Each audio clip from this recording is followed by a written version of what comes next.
Hi, my name is Tracy Howarth Tomlinson. I'm a house healer and author. So on my journey to house healing, I thought I'd share with you my experiences that I had many years ago that have taken me onto this path and pushed me into doing house healing myself. And it's like this, it's like when you get to a certain age and you learn certain things, it's like, if only I knew then what I know now, I either would have trained in house healing, perhaps if it was a thing back then, or sought out a house healer myself. So back in 1990, myself and my soon-to-be husband bought a house, a terrace house in the town that we live in. I never particularly wanted the house, but at the time it seemed the right move to do. We'd been what you call gazumped on another home that we wanted, and the market was quite volatile at the time. We wanted a place to establish ourselves as a couple. So we bought this house, and when we moved in, it really didn't feel like my own home. I had feelings of being watched. There was a cold spot at the top of the stairs. It was a 2-bedroomed house, and the spare room, because we didn't have children back then, the spare room was very cold. It felt unwelcoming. And when I went round sort of like doing things like hoovering, I'd feel like somebody was stood behind me. So when I was hoovering, I'd turn round, and I was quite spooked. Now, I'd seen spirit obviously since I was a young child, and I was very sensitive, and I really picked up on these things, and it really felt like there was another person still there. It was like we didn't actually own the home, that it still belonged to whoever, the presence that was in there. Now, the house itself had been in the family for quite some time. It was about 100 years old, and it had only had a couple of previous owners. So the last lot of people that have had it, like not before us but before then, had it of quite a long time. It'd been in the family a long time. So in my mind I was linking in that was perhaps the presence that I could feel. So I went to see a medium, and she told me all about the cold spots. She picked it up straight away, and about the presence there. And she said eventually it will disappear. So one day I was doing some cleaning upstairs, and I looked down the staircase, and I saw a man walk through the bottom door. I could see his foot, his trousers, the bottom half of him. Now, his trousers were very 1950s, turned up with brogues, probably 1940s, 1950s. And I thought, that's the presence that I can sense in the house. And yes, I think if thinking about it, it was quite a male presence. And eventually the cold spot did disappear, as the medium had predicted, but disappeared when we started clearing out the spare bedroom. I had my first child, and then we put my son in that bedroom, and eventually the cold spot disappeared, and the house began to feel a little bit like my own.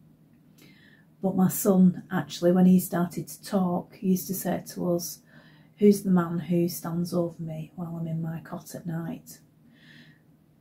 Now, to make us feel better, we used to think that maybe it was my husband's father who had passed away. We don't know, but it was quite, as we would have said at the time, quite spooky. Although now I'm a bit more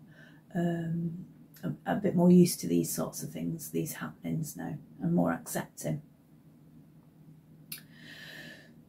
So, but what happened eventually was that even though the house had settled and it felt like our own, we went through a series of disasters financially. My husband had a self-employed business who wasn't doing much, even though it was a boom time. We had cars stolen, a van stolen with all his tools. We had investing money in advertising, that the company went bankrupt. Our nice neighbours that we had moved out, and all these horrible neighbours started moving in. They were really awful, and we had a really, really bad time of it. We just went from one disaster to another. Illnesses, and then my husband was working one day and a nail sheared, he was hammering a nail, it sheared off and went through his eye.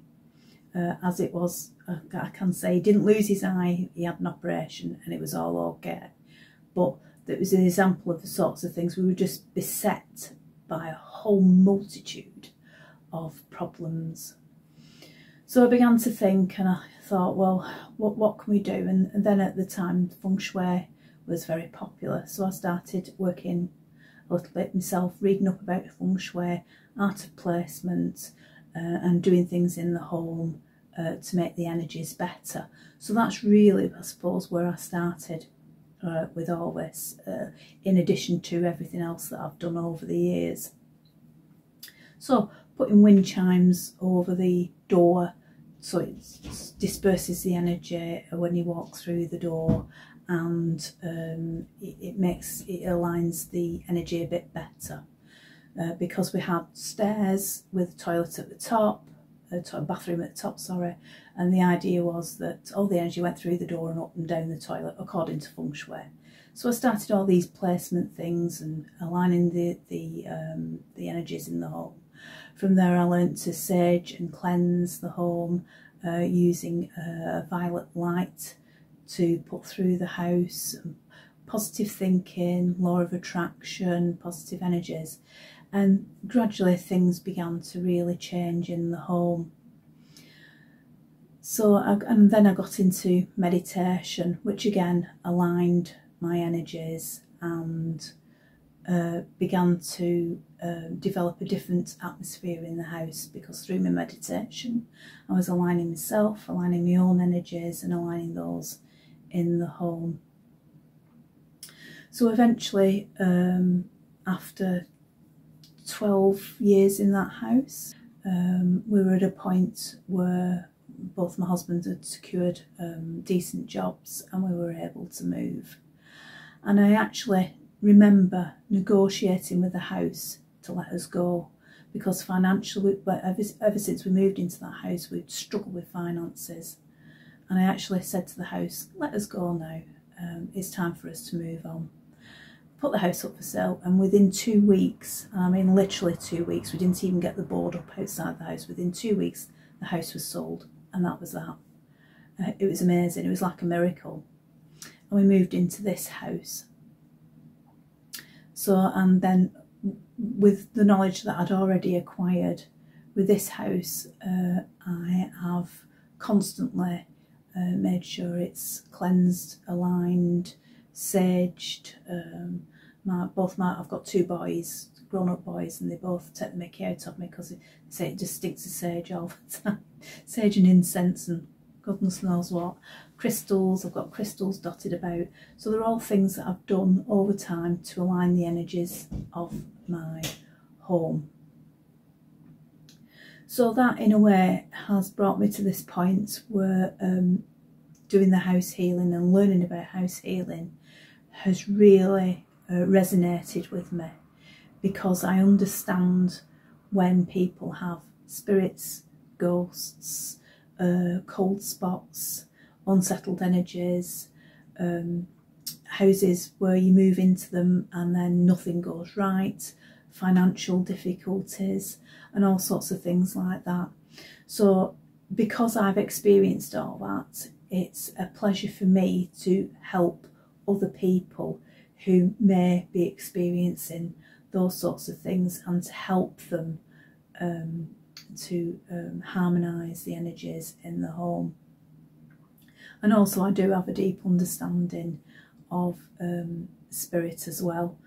I've done mediumship classes and developed as a medium. I wouldn't call myself a medium. I've done development classes, because for me, especially in the UK, a medium would have gone through the spiritualist church and become a platform medium. So I can't actually, for me, I can't call myself a medium, although I do have the ability to connect and to tune into those sorts of energies. So that's a little bit more about how I got into house healing. And if you've got so far, thank you very much for listening to me, and please subscribe and like if you like this video, and I shall put my website underneath this video, so that if you feel that anything that I've said resonates with you, you can fill in the contact form and get in touch. So bye for now, and thank you for watching.